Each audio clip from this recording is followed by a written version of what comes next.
Well, it's a good evening from wherever you're watching us from. You're just in time for the 9 p.m. wrap live at our Orbit TV studios. I am your captain, Jesse Gitonga. Landing gears disengaged. Let's take off.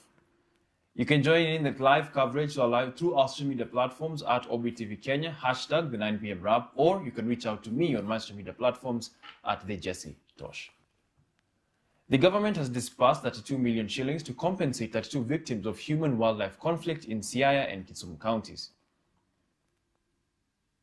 17 beneficiaries are from Siaya, while 15 are from Kisumu. Conservation Secretary John Chumo says the payments cover people who lost loved ones, suffered injuries, or lost wildlife. The government says it plans to clear a 4 billion shilling compensation backlog by the end of 2027.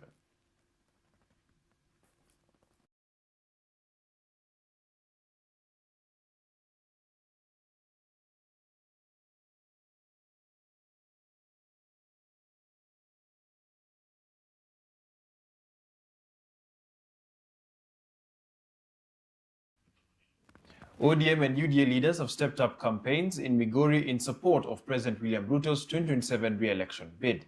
Corporate and Suna West MP Peter Masara urged Nyanza residents to support the broad-based government, citing development projects in the region.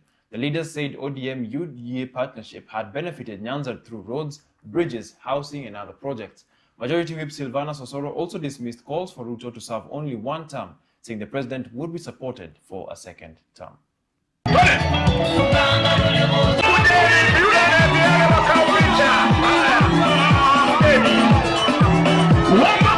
Leo nimekuja hapa kusema ya kwamba ODM imekubali kuja pamoja na UDA ndio tuwe na serikali ya nguvu 2027 chini ya Mheshimiwa William Ruto. Tuko pamoja.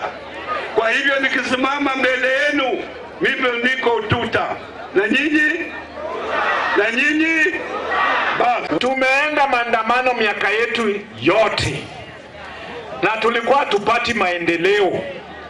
Kwanza tuingie kwa serikali ya broad based government. Daraja ile ilibomoka. Leo tumeleta engineer, Monday kazi inaanza. Tudi maandamano ama tuzidi kuwa kwa serikali? Wacha niseme hii kwa Kiswahili. Hapa Migori Wajaluo watapigana peke yao. William Ruto. Sasa hivi ndio amekuja William Ruto. Na kabla sijasema maneno yake, maswali nyinyi mnafaa kujiuliza. Watu wanasema sijui Thika Road inatumika na Wakenya yote. Hakuna shida, tunakubali. Lakini chakula ya Kenya hii inatoka mahali panaitwa Western Kenya, Trans Nzoia, Kitale. Mbona hawakufikiria kujenga barabara ya highway kutoka Busia, kutoka Kisumu, kukuja sehemu zote? Nairobi tunakula samaki nyingi zinatoka hii sehemu. Wakaamua kujenga barabara ya Thika ya kule mahali hakuna chakula inatoka ikuje Nairobi, mahali watu wana consume. Wakakataa kujenga ya Mombasa highway mahali container zinatoka. Miaka yote wamekuwa marais. Minister wa Treasury alikuwa anatoka Kikuyu. PS wake alikuwa anatoka Kikuyu. Mtu yake ya mkono alikuwa anatoka Kikuyu. Mtu wa kufagia ofisi alikuwa anatoka Kikuyu.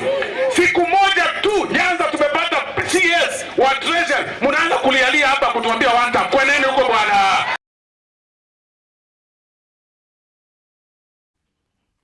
Political alliances are taking shape in Garissa ahead of the 2027 general elections. The Aulian community has endorsed Garissa Senator Abdul Kadir Mohamed Yusuf Haji as its sole candidate for governor. The endorsement also sealed a political pact between the Aulian and Samawadal communities. Haji said the alliance would promote inclusive leadership, while Dadaab MP Farah Malim called for immediate vote mobilization. The move could affect former Lagdera MP Mohamed Shidie, who also from the Aulian community and is interested in the governor's seat. Ndugu zetu wengi sana Sinwak ambao wako tayari kuingia kwa hii coalition na kuhakikisha kwamba we do not have any more divisions on the basis of parochial things like clanism or subclanism. Now that is going to go very well, and it's going to be a trailblazer for the entire northern Kenya and the Somali nation. When I say Somali nation, I'm talking about the 50 million Somalis who live all over the world. We will have a new dawn now. So we're going to hit the ground and we'll consolidate the votes. Abdul definitely has got to start now a very powerful program, starting with the ulama, the entire ulama, and all the other communities, and all the other communities that live in Garissa. Church leaders in Siaya have called on the National Cohesion and Integration Commission to take action against politicians engaging in premature campaigns and divisive politics. The clergy warned that rising political tensions could push the country towards instability. They also cautioned against a repeat of the 2007-2008 post-election violence, urging political leaders to promote peace and national unity. The church leaders further called on politicians to keep young people out of political confrontations and seek change through the ballot. Those few remarks, we are appealing to everyone in Kenya that be patient, because election is just next year when we are going for election after 5 years. So we'll take out whoever we don't want and we'll put in wherever we see that we need to continue with. We can do away with these political rallies. They are totally unnecessary right by now, because instead of engaging this younger generation in activities that can build their lives, we want to engage them the whole year in doing that, and that is going to bring the economy of Kenya down. And therefore, we humbly request all the politicians to guard these political rallies. Instead, let us initiate development activities. Makueni Deputy Governor Lucy Mulili has urged residents of Kilome to protect development projects from vandalism. Mulili said water projects across the country were being destroyed, hindering development and affecting communities. She also said the county had set aside emergency funds for road repairs and disaster preparedness ahead of elected El Nino rains in October.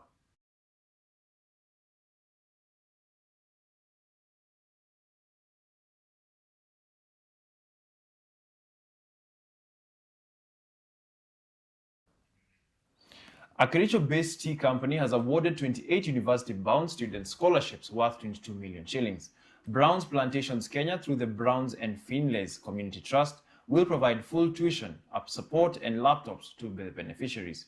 22 students were selected from Kericho and Bomet counties, while 6 are children of company employees. The program is aimed at removing financial and digital barriers to higher education.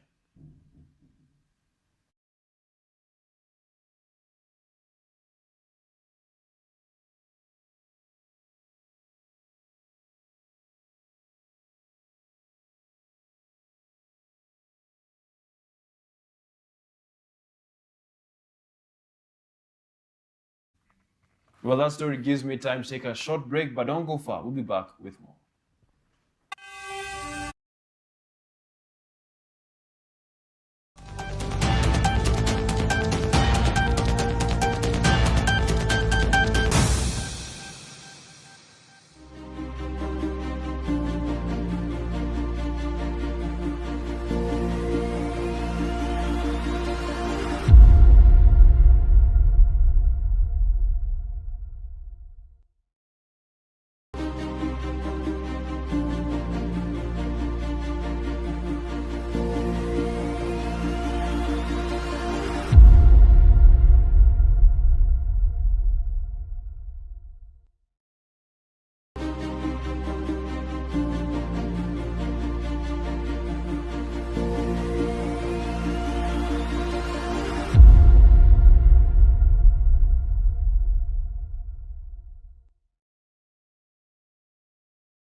Welcome back. This is the 9 p.m. wrap.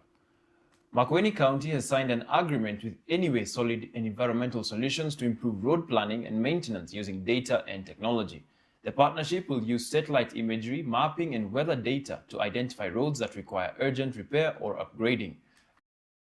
Junior says the system will help the county prioritize limited resources and develop climate-resilient roads. The partnership is also expected to improve access to markets, schools, and health facilities.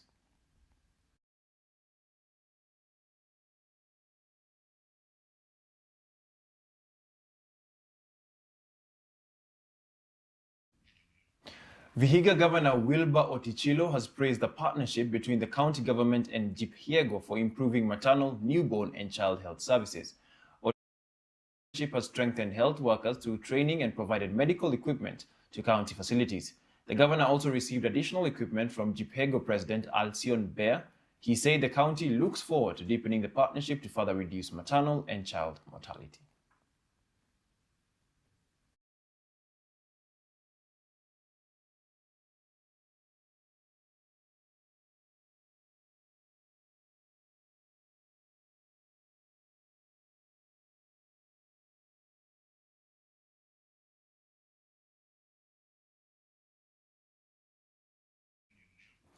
Head of Public Service Felix Kosgei has called for greater investment in education, discipline, and support for learners. Speaking at Holy Rosary Girls Senior School in Nandi, Kosgei urged students to remain focused, disciplined, and respectful. Nandi Governor Stephen Sang and other leaders also called on parents and communities to take a greater responsibility in supporting education.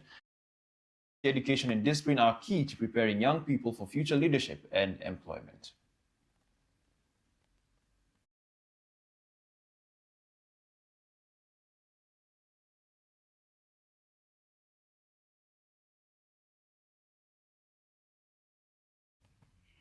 Kisumu County could host the 2027 East African Community Command Post exercise Ushirikiano Imara. Governor Peter Anyang' Nyong'o has held talks with the KDF delegation over the proposed exercise, which could bring about 2,300 participants to Kisumu. The three-week exercise will bring together military, police, and civilian actors from EAC member states to test regional coordination, insecurity, disaster management, and humanitarian response. Hosting the exercise would boost Kisumu's hospitality, tourism, transport, and small business sectors.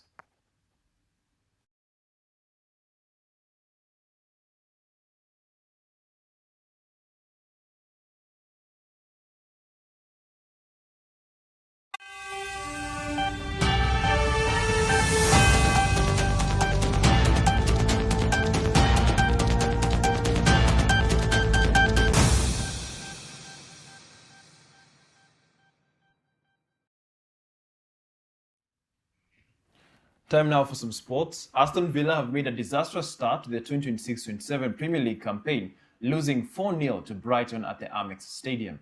Brighton scored all 4 goals in the first half, with Victor Lindelof scoring an own goal before Maxim De Cooper and Jack Hinchelwood brace put the result beyond doubt. Villa's afternoon worsened when new signing João Gomez was sent off before halftime for violent conduct. The result raises early questions for Unai Emery, with Villa having lost several key players during the transfer window.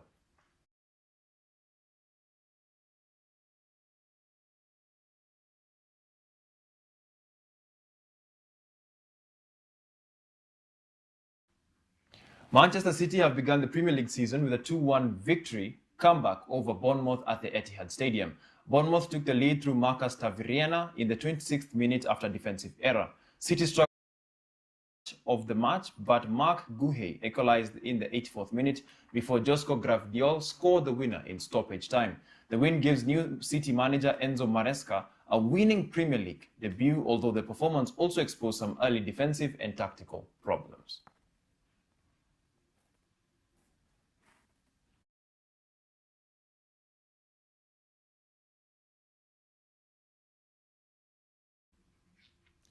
Time for some imagination.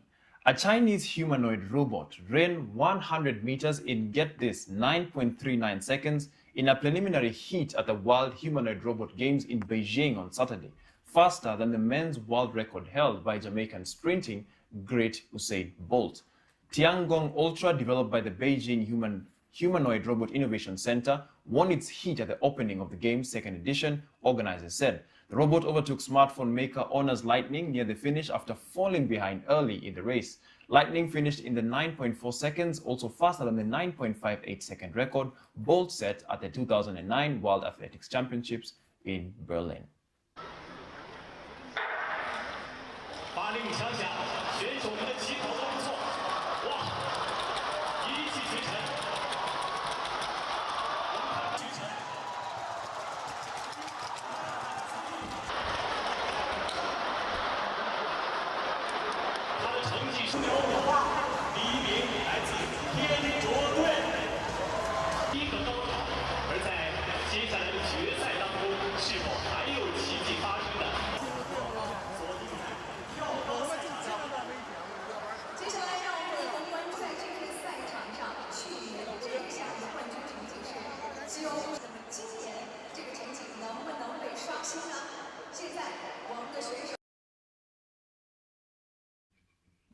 Well, we have arrived at our destination. Hope you enjoyed the flight. I have been your one and only Captain Jesse Gitonga. Thank you for tuning in. Have a good night. Oh, and don't forget.